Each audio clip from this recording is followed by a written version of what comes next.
ഈ കേരളത്തിൽ ധാരാളം ഇടതുപക്ഷ വിരുദ്ധന്മാരുണ്ട്. നല്ല കാര്യങ്ങളൊക്കെ നമ്മളൊക്കെ നല്ല നിലയിൽ ഇങ്ങനെ നോക്കിക്കൊണ്ടിരിക്കും. നമ്മൾ നോക്കുമ്പോ റോഡ് കണ്ടു, നമുക്ക് സന്തോഷം, നല്ല രീതിക്ക് നോക്കണം. നമ്മൾ നോക്കുമ്പോ സ്കൂൾ കെട്ടിടങ്ങൾ മെച്ചപ്പെട്ടിട്ടുണ്ട്, നമ്മൾ നല്ല രീതിക്ക് നോക്കാം, നന്നായി ആ സ്കൂളൊക്കെ നന്നായി. ഞാൻ പഠിച്ച മലപ്പുറം ഗവൺമെന്റ് സ്കൂൾ പഠിച്ച കുട്ടികളിരിക്കുന്ന ബെഞ്ചില്ല, ബെഞ്ചിന്റെ സ്കൂള് ഒരു കല്ലിളക്കും, 2 കല്ലിളക്കിയിട്ട് അതിന്റെ മേലെ മരക്കഷം വെച്ചിട്ടാ. ബെഞ്ചില്ല, നല്ല ബെഞ്ചില്ല, ഡെസ്ക് ഇല്ല, അങ്ങനെയാണ്. ഇപ്പൊ കേരളത്തിലെ സ്കൂളൊക്കെ നല്ല മെച്ചപ്പെട്ട് കിഫ്ബി വഴി ഫണ്ടൊക്കെ എടുത്ത് ഏറ്റവും മികച്ച കെട്ടിടങ്ങൾ കേരളത്തിലെ സ്കൂളുകൾക്ക് വന്നു, ആശുപത്രികൾക്ക് വന്നു, ഒക്കെ മെച്ചപ്പെട്ടു. നമുക്ക് സന്തോഷമായി. നല്ല സ്കൂൾ കെട്ടിടങ്ങൾ, നല്ല ആശുപത്രികൾ, നല്ല റോഡുകൾ. ഞാൻ 1980 ഇവിടെ തെരഞ്ഞെടുപ്പ് പ്രചരണത്തിന് വന്നിട്ടുണ്ട്. 1980 ഇടതുപക്ഷ ജനാധിപത്യ മുന്നണിക്ക് വേണ്ടി മലപ്പുറത്ത് കോളേജ് പിടിക്കുന്നു. അന്ന് ആർക്കെങ്കിലും ഈ മൂത്തേർത്തിക്ക് വില കിട്ടുമോ?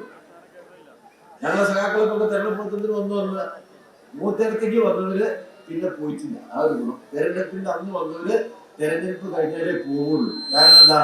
മൂത്തേടത്തേക്ക് വരണമെങ്കിൽ നദി നീന്തി കിടക്കാതെ വരാൻ പറ്റില്ല. മൂത്തേടം ഒരു ദ്വീപാണ് എന്ന് ഞാൻ മനസ്സിലാക്കിയത് 1980 ഇവിടെ വന്നപ്പോഴാണ്. ഇപ്പോ മൂത്തേടം ഒരു ദ്വീപല്ല, ഏറ്റവും മികച്ച മലയോര ഹൈവേയിലൂടെ 20 മിനിറ്റ് കൊണ്ട് നിലമ്പൂരിൽ നിന്ന് എത്തിപ്പെടാൻ പറ്റുന്ന നാടാണ് എന്ന് തിരുത്തി മാറ്റി എഴുതാൻ നമുക്ക് സാധിച്ചിരിക്കുകയാണ്.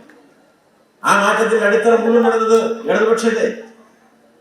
ഈ പാലങ്ങൾ മുഴുവൻ നിർമ്മിച്ചത് ഇടതുപക്ഷ ഭരണകാലത്തിലെ. ഈ മലയോര ഹൈവേ ഏറ്റവും മികച്ചതായി ഇവിടെ ഉണ്ടാക്കിയത് ഇടതുപക്ഷ ജനാധിപത്യത്തിന് വേണ്ടി ഭരണകാലത്തിലെ. ആ വളർച്ചയുണ്ട് നമ്മുടെ നാട്ടിൽ. അപ്പോ ഈ വളർച്ചയെ നല്ല നിലയിൽ കാണാതെ അതിനെ മോശപ്പെടുത്തുക, അതിനെ മോശപ്പെടുത്താൻ കേരളത്തിലെ പ്രതിപക്ഷം ശ്രമിക്കുകയാണ്. അതിനെ മോശപ്പെടുത്താൻ കമ്മ്യൂണിസ്റ്റ് വിരുദ്ധ മാധ്യമങ്ങൾ ശ്രമിക്കുകയാണ്. ദോഷൈക ദൃക്കളായ ഈ 2 കൂട്ടരും ഒത്തുചേർന്ന് കേരളത്തിലെ ഇടതുപക്ഷ ജനാധിപത്യ മുന്നണി ഗവൺമെന്റിനെതിരായി കളവുകൾ നിരന്തരം പ്രചരിപ്പിക്കുകയാണ്. രാഷ്ട്രീയം പറയേണ്ട ഒരു തെരഞ്ഞെടുപ്പ്. എന്താ വലതുപക്ഷ മുന്നണിയുടെ നിലപാട്? രാഷ്ട്രീയമാണോ പറയുന്നത്? കുറുക്കുവിദ്യ, എളുപ്പവഴി, കളവിന്റെ പ്രചരിപ്പിക്കുക, അതല്ലേ ഇവിടെ നടന്നത്? എവിടെയെങ്കിലും കേട്ടിട്ടുണ്ടോ? ഇങ്ങനെ ആരെങ്കിലും പെരുമാറുന്നു? എത്ര അപക്വമായാണ് നമ്മുടെ പ്രതിപക്ഷിയുടെ പെരുമാറിക്കൊണ്ടിരിക്കുന്നത്.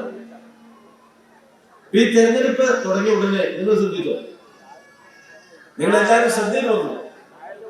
ഞാനിവിടെ ഈ തെരഞ്ഞെടുപ്പിന് വന്ന് പ്രചരണത്തിന് നമ്മുടെ സഖാക്കളുടെ കൂടെ ഞാൻ നടന്ന് ഇങ്ങനെ വന്ന് രാത്രി ഒരു ദിവസം ഒരു 11 മണിക്ക് വരും. രാത്രി 12 മണിക്ക് വരുമ്പോണ്ട് പോലീസ് വഴി തിരിച്ചു. നിലമ്പൂർ ചെട്ടിയങ്ങാടിയില് ആശുപത്രിയിൽ അവിടെ റോഡ് നടന്നിരിക്കുക. 11 മണിക്ക് റോഡ് നടന്നിരിക്കുക. 11 മണിക്ക്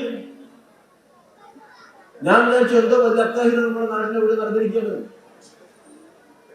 11 മണിക്ക് റോഡ് നടന്നത്. ആശുപത്രിക്ക് ഇവിടെ റോഡാണ് അനുവദിച്ചിരിക്കുന്നത്.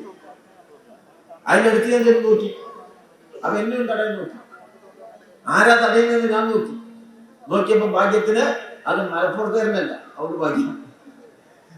തിരുവിതാംകൂർ എന്ന ഒരു കോൺഗ്രസിന്റെ നേതാവ് ഇവിടെ തെരഞ്ഞെടുപ്പ് ചാർജ് കേട്ട് അദ്ദേഹം തടയുന്നത് അവിടെ അന്വേഷിച്ചു. നോക്കി അങ്ങനത്തെ പറഞ്ഞാൽ നമ്മളാരും തടയാൻ നിൽക്കുമല്ലോ, നമ്മൾ പോവല്ലോ.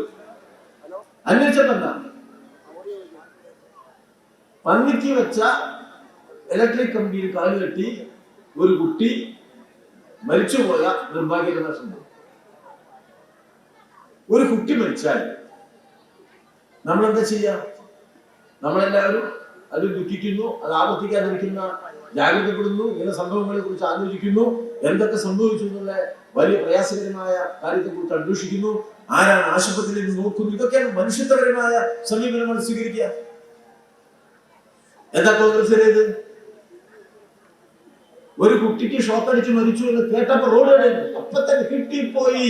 അതാണ് അപ്പൊ തന്നെ ഒരു കുട്ടി ഷോക്കേറ്റ് മരിച്ച ആ ദുഃഖത്തെ കോൺഗ്രസ് എന്തിനാ ഉപയോഗിച്ചത്? UDF എന്തിനാ ഉപയോഗിച്ചത്? നേരെ റോഡ് തടയായിരുന്നു.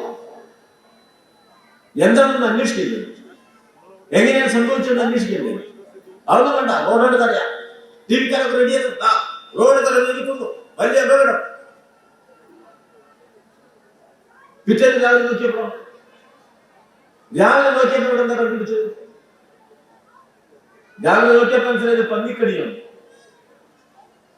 മറ്റേ ഇലക്ട്രിസിറ്റി കമ്പിന്റെ മേലെ കൊണ്ട് കൊടുത്തിരിക്കുകയാണ്, കെണി വെച്ചിരിക്കുകയാണ്. കെണി വെച്ചെന്തിനാ? പന്നിയിറച്ചി സംഘടിപ്പിച്ചിരിക്കാനാണ്. പന്നിയിറച്ചി എന്തിനാ? വിൽക്കാനാ. പന്നിയിറച്ചി കെണി വെച്ച് പിടിച്ച് ഇറച്ചി സംഘടിപ്പിച്ച് വിറ്റ് കാശാക്കുന്നത് ആരാണ് എന്ന് നോക്കുമ്പോ UDF-കാരാണ് ആ ജോലി ചെയ്തുകൊണ്ടിരിക്കുന്നത്. മനസ്സിലായില്ലേ? UDF പന്നിക്കണി വെക്കുക, UDF അതിന്റെ ഇറച്ചി സംഘടിപ്പിച്ചെടുക്കുക, അതവര് വിൽക്കുക, അതവര് കാശാക്കുക.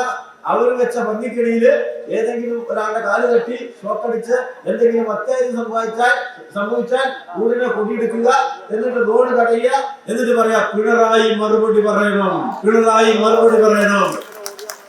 മനസ്സിലായോ? പന്നിക്കണിക്ക് പിണറായി മറുപടി പറയും, പന്നിക്കണിക്ക് പിണറായി മറുപടി പറയണം.